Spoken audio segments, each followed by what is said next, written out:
자, 오늘 말씀 한번 따라해 보세요. 결코 거꾸러지지 않습니다. 결코 거꾸러지지 않습니다.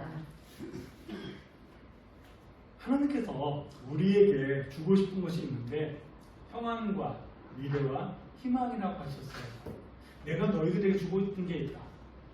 자, 예레미야서 29장 11절 말씀 보세요.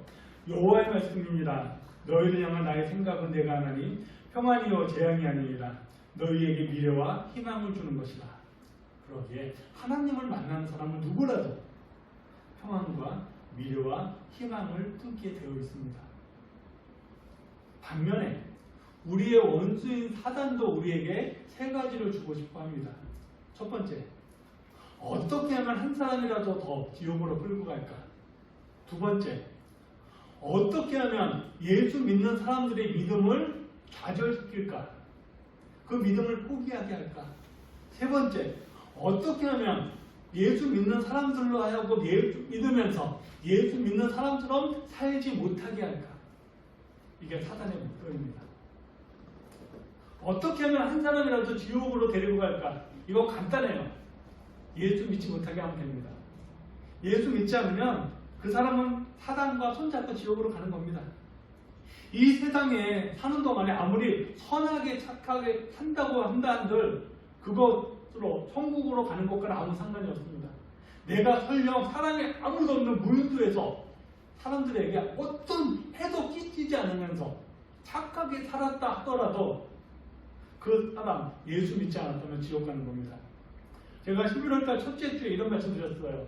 천국은 하나님이 주관하는 나라라고요. 그러므로 천국에 들어올 수 있는 사람과 천국에 들어올 수 없는 사람은 하나님이 결정한다고 하셨습니다. 하나님께서 당신의 나라에 들어올 수 있는 사람으로 우리에게 내 것이 조건은 딱 하나밖에 없다고 했습니다. 뭐죠? 예수 그리스도를 믿느냐 믿지 않느냐. 예수 그리스도 그분을 내 생명의 주인으로 받아들이느냐 받아들이지 않느냐. 이거밖에 없습니다. 자, 요한복음 3장 36절 말씀 보세요. 아들을 믿는 자에게는 영생이 있고 아들에게 순종하지 아니하는 자는 영생을 보지 못하고 도리어 하나님의 진노가 그 위에 머물러 있느니라. 아들을 믿는 자에게는 영생이 있답니다. 반면에 아들에게 순종하지 않는 자에게는 영생이 아니라 하나님의 진노가 그 머리에 머문답니다. 그러기에 마귀의 첫 번째 목적, 한 사람으로도 지옥에 끌고 가는 것, 예수 믿지 못하게 하면 됩니다. 간혹 가다가 예수 믿지 않는 사람들이 이런 말을 해요. 아, 예수 믿지 않는다는 거 하나만으로 지옥에 간다고요? 하나님 너무 째째한 거 아니냐고. 하나님 너무 속 좁은 거 아니냐고요. 불평하는 사람들이 있어요. 절대 그렇지 않습니다. 하나님께서 예수님을 우리에게 보내셨다는 것은 당신의 모든 것을 다 내어주셨다는 거예요. 부모에게 있어서 자식을 자기 생명보다 더 귀한 존재입니다.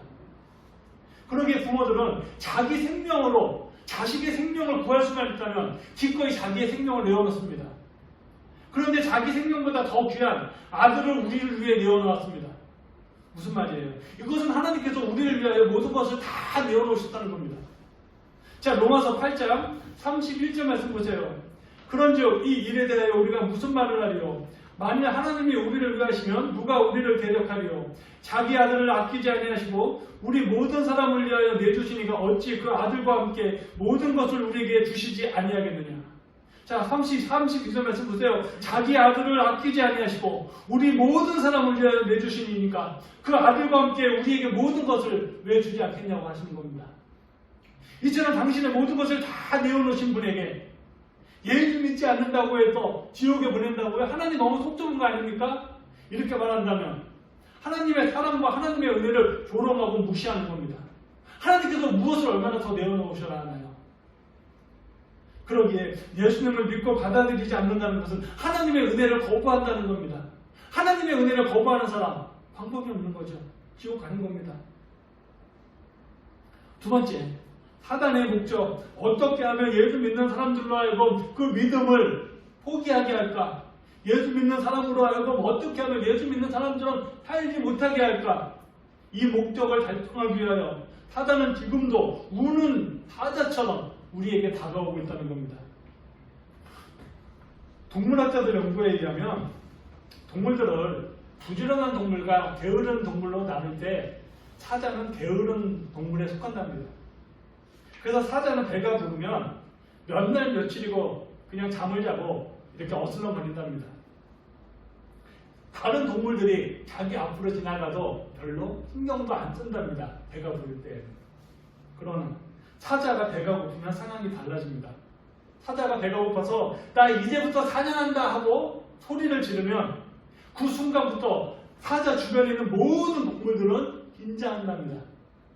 사자가 나 이제부터 사냥한다고 소리를 지르면 사자가 있는 그 자리로부터 반경 1km 안에 있는 모든 동물들은 바짝 긴장한답니다. 1km면 엄청나게 먼 거리잖아요.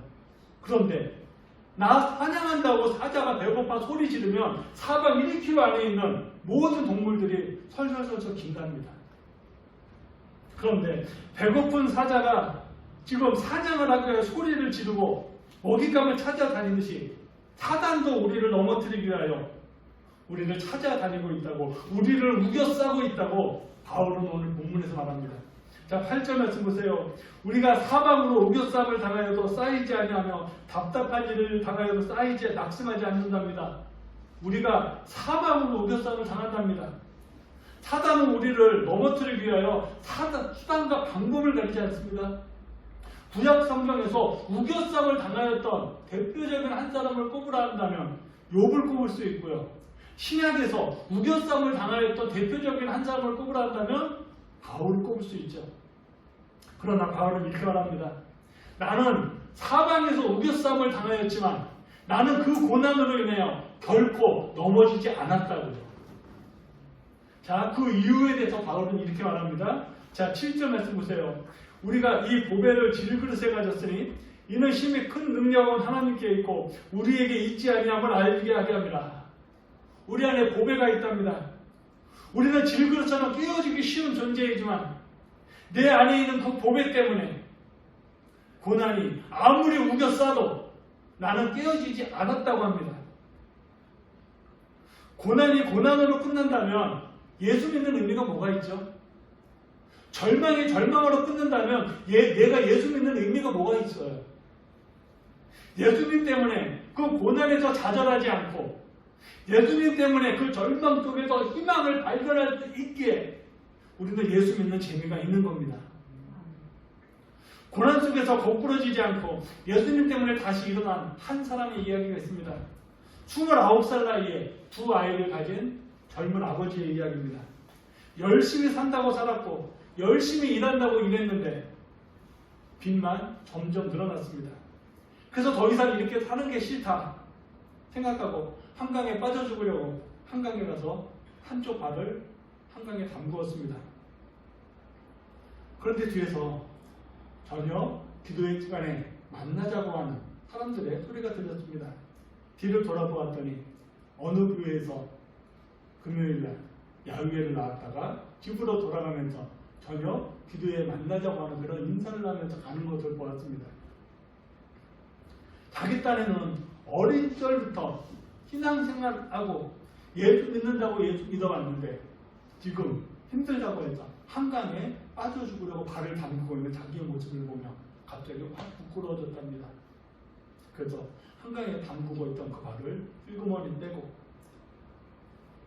주변에 가장 가까운 교회로 찾아갔습니다. 그리고 울면서 기도했습니다. 하나님, 제가 죽으려고 했습니다. 울며 기도하던 중에 내가 하늘 향하여 눈을 들리다. 나의 도움이 어디서 올까? 나의 도움이 천지를 지으신 여호와께서로다 하는 이 시편 121편 1절 2절 말씀이 가슴을 확 떠올랐답니다. 그래, 하나님이 도와주실 거야. 다시 한번 시작해보자. 오직 하나님만 바라보고 나가자. 그리고는 자기가 가지고 있던 전재산 50만 원과 선배에게 100만 원을 빌려서 지금으로부터 30년 전 1990년 서울 신림동 산동네 반지하 5평짜리 작은 방에서 전자부품을 납품하는 공장을 시작했습니다. 일을 시작하면서 두 가지 원칙을 세웠답니다. 첫 번째, 주문받은 물건 중에서 단 한 개의 불량품도 나오지 않게 해보자. 두 번째, 무슨 일이 있어도 약속한 날짜에 물건을 납품하자. 주문받은 물건을 불량품 나오지 않게 뜻을 다했고 정해진 시간에 물건을 납품하면서 신용도가 조금씩 올라갔습니다. 주문량도 조금씩 올라가기 시작했습니다. 사업이 조금 성장하면서 신림동에서 나와서 구로공단, 지금은 가산 디지털단지라고 하죠. 여기에 일의 전자산업이라고 하는 이름으로 작은 전자, 부품, 납품 공장을 세웠습니다. 일의 전자산업이라고 하는 이름으로 공장을 세우는 전자제품을 납품하는 합성업체에서 휴대폰에 들어가는 부품을 납품하는 업체로 업종을 변경했습니다. 그런데 이 업종 변경이 적중했습니다. 1990년대 우리나라 휴대폰 사용량이 늘어나면서 이 일의 전자산업도 함께 성장을 했습니다. 텔레비전을 볼 때 화면 하나에 2개, 3개 이렇게 화면이 나오는 거 있죠. 이것을 멀티플렉서라고 한답니다. 하나의 화면에 16개의 화면이 동시에 나오는 이 멀티플렉서, 이 기술을 일의 전자산업에서 세계 최초로 개발했답니다. 이 멀티플렉서 개발로 일의 전자산업은 급성장하게 되었고 지금은 1,500명 규모의 200여 명의 직원들이 일을 하고 있는 건실한 기업으로 성장을 했습니다. 일의 전자산업을 세운 분은 정문식이라고 하는 분입니다. 정문식 집사님의 최종 학력은 한양 공고 고졸입니다. 그런데 정 집사님은 지금 한국과학기술원, 포항공대, 서울공대에서 겸임 교수로 강의를 하고 있습니다. 정 집사님은 사업이 번창을 하면서 2가지 원칙을 또 세웠습니다. 첫째, 아무리 바빠도 주일날 예배는 반드시 참석한다. 2번째, 교회 안에서 반드시 어느 한 부서에서 나는 봉사한다. 정 집사님은 아무리 바빠도 주일날 예배는 반드시 참석한다고 하는 이 원칙대로 해외 출장을 갔다 하더라도 현지에서 주일날 되면 현지의 교회에 들어가서 예배를 드렸습니다. 또 정 집사님은 교회 안에서 반드시 어느 부서에서 간에 봉사한다고 하는 이 원칙대로 교회에서 교회 학교 교사로 봉사하고 있습니다.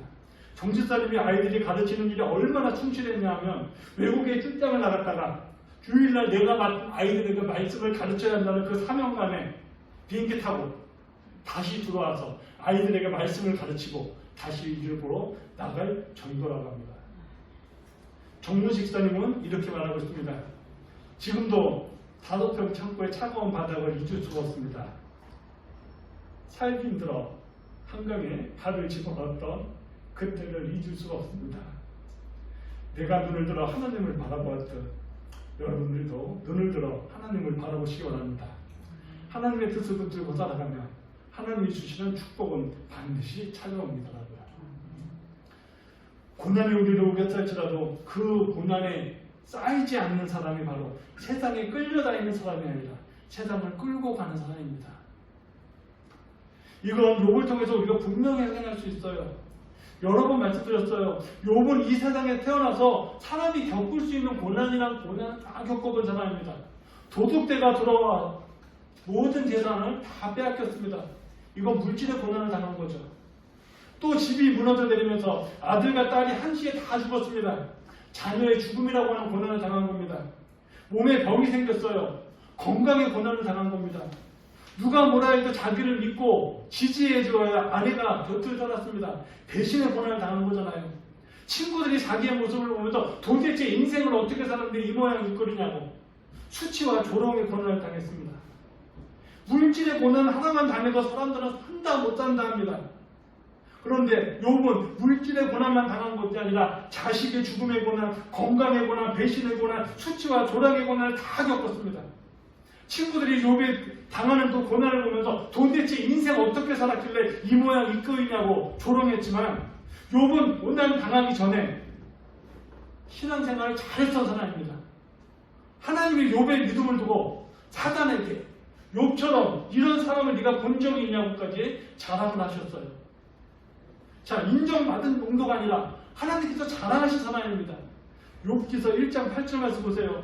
여호와께서 사탄을 기르실 때 내가 내 종 욥을 주의하여 보았느냐. 그와 같이 온전하고 정직하며 하나님을 경외하며 악에서 떠난 자는 세상에 없느니라고요. 사람들 지금까지 신앙생활 해오시면서 예수 믿지 않는 세상 사람들로부터 당신의 모습을 보니 정말로 예수 믿는 사람 같습니다라고 하는 이야기를 몇 번이나 들어보셨어요? 아니 그냥 우리 같이 신앙생활하는 우리 집사님들로부터 나도 집사님처럼 신앙생활하고 싶습니다. 나도 집사님과 같은 믿음을 가져보고 싶다라고 하는 이런 이야기를 몇 번이나 들어보셨어요. 그런데 욥은 하나님께 인정을 받았습니다. 하나님께서 사단에게 자랑하셨어요. 욥이 받은 이 칭찬과 이 자랑은요, 아브라함도 받지 못한 칭찬이고요, 모세도 받지 못한 칭찬입니다. 베드로, 야고보, 요한, 바울 그 누구도 받아보지 못한 칭찬입니다. 그런데 이런 욥도 고난을 겪었습니다. 그런데 그 어떤 고난도 욥을 우겨 싸지 못했다는 겁니다. 욥은 고난을 통하여 오히려 점점 더 하나님이 기뻐하시는 사람으로 변해 갔습니다. 자, 욥기서 23장 10절 말씀 보세요. 우리 한번 같이 읽어보겠습니다. 그러나 내가 가는 길을 그가 아시나니 그가 나를 단련하신 후에는 내가 순금과 같이 되어나오리라. 아멘. 나는 고난을 통하여 순금과 같은 사람이 되어간답니다. 순금과 같이 되어진 사람. 그 어떤 고난에 쌓으려 하더라도 결코 우겨 쌀 수 없는 사람입니다. 고난이 우겨싸라고 했지만 우겨쌈을 당하지 않았던 또 한 사람, 야곱을 볼 수 있어요. 야곱이 젊었을 때 아버지와 성을 속이고 그 결과 집을 떠나죠. 집을 떠날 때 어머니가 야곱에게 이렇게 말합니다. 야곱아, 형의 마음이 풀리면 내가 너를 다시 불러올게. 자, 창세기 27장 43절 말씀 보세요. 나의 아들아, 내 말을 따라 일어나 하란으로 가서 내 오라버니 라반에게 피신하여 내 형의 노가 풀리기까지 몇 날 동안 그와 함께 거주하라. 내 형의 노가 풀리면 내가 자기에게 행한 것을 잃어버리거든 내가 곧 사람을 보내어 너를 거기서 불러오리라. 어찌 하루에 너희 둘을 잃어버리냐. 야곱의 엄마 마음은 몇 날만 지나면 큰 아들의 화가 풀릴 거라고 생각을 했던 것 같습니다. 그래서 큰 아들의 화가 풀리면 작은 아들 야곱을 다시 집으로 데려오라고 했습니다. 그러나 큰 아들의 화는 1년이 지나도 풀리지 않았고 2년이 지나도 풀리지 않았습니다. 무려 20년이 지나도 풀리지 않았습니다. 반면에 야곱은 삼촌 라반의 집에 있으면서 형의 화가 풀려 엄마가 자기를 다시 집으로 돌아오라고 사람을 보내주기를 기다리며 살았을 겁니다. 그러는 동안에 어머니는 돌아가셨고 20년이라는 세월이 지나가 버렸습니다. 야곱이 삼촌 라반의 집에서 살았던 20년의 세월은 그야말로 머슴 아닌 머슴의 삶이었습니다.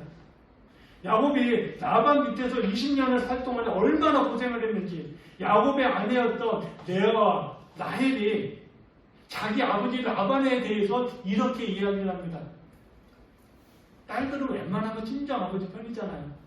그런데 딸들이 지금 친정 아버지에 대해서 이렇게 평가를 합니다. 창세기 31장 14절 말씀 보세요. 라헬과 레아가 그에게 대답하이르되 우리가 우리 아버지 집에서 무슨 분깃이나 유언이 있으리요. 아버지가 우리를 팔고 우리의 돈을 다 먹어버렸으니 아버지가 우리를 외국인처럼 여기는 것이 아닌가. 딸들에게 얼마나 독하게 했지만 딸들이 지금 아버지를 이렇게 평가합니다. 그런데 딸들에게조차도 이렇게 독하게 굴었던 친정아버지가 사위에게 어떻게 했으리라는 것 우리가 안 봐도 뻔히 보이지 않습니까? 야곱은 삼촌 라반의 집에서 사는 20년 세간 그야말로 종과 같은 삶이었습니다.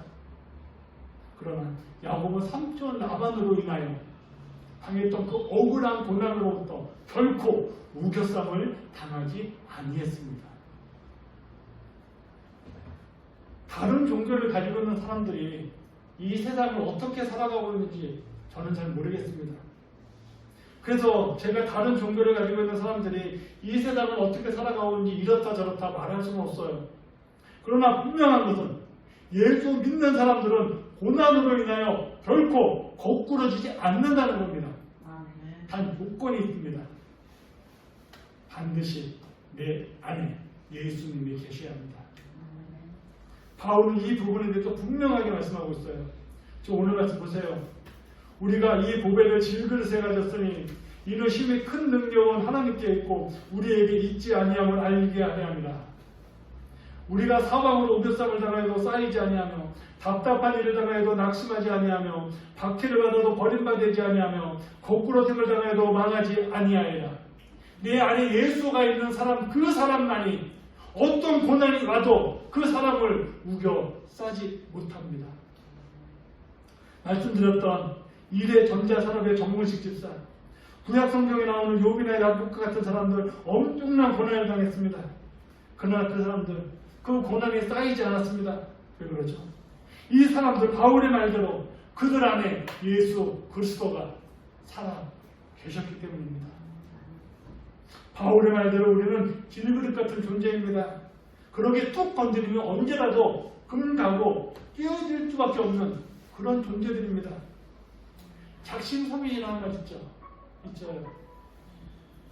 우리가 아무리 굳게 결심을 해도 그 결심이 3일을 못 넘어간다고 하잖아요.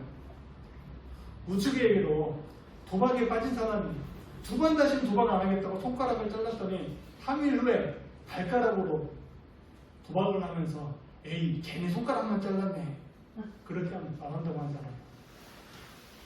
내가 질그릇 같은 존재이지만 내가 주님과 함께 있을 때 우리 주님은 늘 우리를 붙잡고 계십니다. 내가 엎어지려 할 때 예수님의 능력의 손이 우리를 붙잡고 계십니다. 내가 엎어지려 할 때 우리 주님의 능력의 손이 나를 붙잡는 이러한 경험을 해보신 적이 있으신지요? 제가 얼마 전에 우리 집에 작은 기적이 하나 있다고 말씀을 드렸어요. 혹시 기억났어요? 다 해결되면 제가 말씀을 드리겠다고 했죠. 저희 집 큰아이 충성에 대한 이야기입니다. 오늘 아침 마침에 충성이가 외박을 나왔는데요. 충성이가 부대에서 하는 일이 운전병입니다. 9월달에 울면서 전화가 왔습니다. 가슴이 철렁했습니다. 아빠 큰일 났어요. 부대에서 나보고 제대하래요. 무슨 말이야? 갑자기 왜 제대를 해? 충성이는 지금 단기 하사 신분입니다. 그래서 매년 1년에 한 번씩 군 생활을 계속 해야 한다고 하는 서류를 올려야 합니다. 그렇지 않으면 계약 기간이 끝나면 자동으로 제대해야 합니다. 그런데 내년에도 계속해서 군 생활을 하겠다고 하는 서류를 작성해서 올렸습니다. 그런데 충성의 서류를 받은 인사 담당자가 충성의 서류를 받아놓고 상급 부대에 접수하지 않고 다른 데로 전출 가버렸습니다. 충성이는 서류를 작성해서 올렸으니 당연히 접수가 되었으리라 생각했습니다. 그리고 평상시처럼 군생활을 했습니다.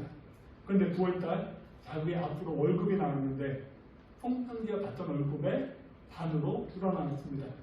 그래서 왜 월급이 줄어나왔는지 확인하기 위해서 당장 부서로 올라갔답니다. 그랬더니 충성이가 제출했던 서류가 누락이 되어서 단기 하사 신분이 만료가 되었다는 것을 발견했습니다. 충성이의 서류로는 이미 월급 받은 날을 기준으로 해서 민간인이 되어 있었습니다. 충성이의 서류는 국군 본부까지 다 보고가 되어 있는 상황이라서 꼼짝없이 부대에서 나와야 하는 상황이었습니다. 충성이 전화를 끊고 나서 하나님 이 상황을 뒤집어 달라고 잠깐 기도하고 충성이 부대 가장 밑책임자인 여단장에게 전화했습니다. 충성이가 자기 서류를 꼼꼼하게 검토하지 못한 것은 충성의 일차적인 책임이지만 그래도 부대원들의 인사 상황을 점검하지 않은 여단장님의 2차적인 책임도 있는 것 같다. 그러니 여단장님 할 수만 있는 한 최선을 다해서 이 일을 마무리해달라고 부탁을 했습니다. 충성이가 근무하는 부대에 충성이 같은 계약직 하사 군인들은 하나만 있는 것이 아니라 수백 명이 넘습니다. 그러기에 계약직 신분이 단기 하사가 계약 서류가 누락이 되어서 강제 전역이 된다 한들 여단장 입장에서는 일일이 책임질 이유가 하나도 없는 겁니다. 네 서류 네가 챙기지 못했으니 부대에서 나가라 하면 그냥 나오는 겁니다. 그런데 하나님께서 여단장이 충성이를 위하여 움직일 수밖에 없도록 주변 사람들을 움직이기 시작하셨습니다. 우선 충성이를 직접 책임지고 있는 직속 상관인 수성관이 여단장에게 올라가서 염충성하사는 지금 우리 현재 우리 부대에서 핵심적인 문제점입니다. 반드시 이 문제를 해결해달라고 요청을 했답니다. 또 충성이와 함께 근무하는 동기들과 후배들이 충성이의 이야기를 듣고 여단장에게 달려가서 여단장님, 염충성 화사는 우리에게 너무나 큰 도움이 되는 동료입니다. 어렵지만 꼭 이 문제를 해결해 달라고 요청을 했답니다. 이 외에도 충성이 부대에서 가장 오래 근무하고 있던 주임 원사까지도 염충성 화사가 돌아올 수 있도록 요청해 여단장 마음이 움직였습니다. 여단장이 인사과로 내려가서 직접 서류를 검토했답니다. 거기에 5월달인가 6월달에 순서에가 올린 서류가 그대로 남아 있었습니다. 그 서류를 가지고 여단장이 직접 서류를 제대로 검토하지 않은 내 잘못입니다. 그러니 염충성 화사의 제대권을 취소해달라고 한국부대인 사단은 물론이고 국군본부 인사 담당자에게까지 직접 전화를 다 돌렸답니다. 그래서 충성이의 제대권이 취소가 되었습니다. 충성이가 민간인에서 다시 군인으로 회복되는 것을 보면서 충성이 부대에서 가장 오래 근무를 했던 주임 원사가 이런 말을 했답니다. 내가 군대 생활 30년을 하면서 여단장이 하사 하나 때문에 사단으로 전화하고 국군본부에 전화하는 것은 처음 봤다. 제대한 놈이 다시 군인으로 복직하는 것은 처음 봤다. 있을 수 없는 일이 일어난 겁니다. 어떤 분이 이런 말을 했습니다. 정말로 멋있는 말을 했습니다. 인간의 절망은 하나님의 기회가 되고 인간의 끝은 하나님의 시작이 된다. 우리는 이 세상을 살아가면서 우리도 모르는 사이에 기가 막힌 운동이와 수렁에 빠지는 경우가 종종입니다. 왜 그럴까요? 사단이 우리를 우겨 싸기 때문에.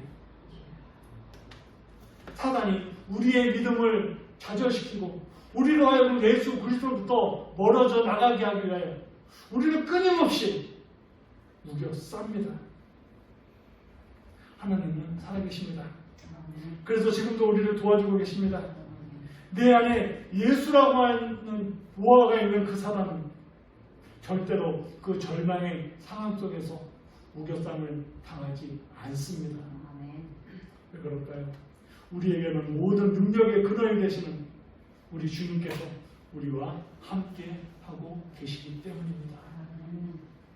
이번 주도 우리 주님의 손을 잡고 완벽하게 승리하는 한 주가 되시기를 주님의 이름으로 축복합니다. 네. 복음서가 133장입니다. 찾아가겠습니다.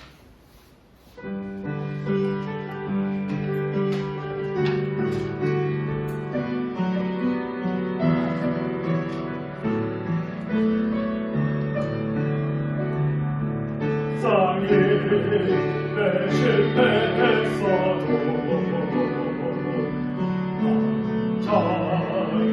절망하지 말아라. 내가 너를 먹으리라. 맛있는 것을 하리라. 진정은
절망하지 말아라. 절망하지 말아라. 내가 너를 먹으리라. 맛있는 것을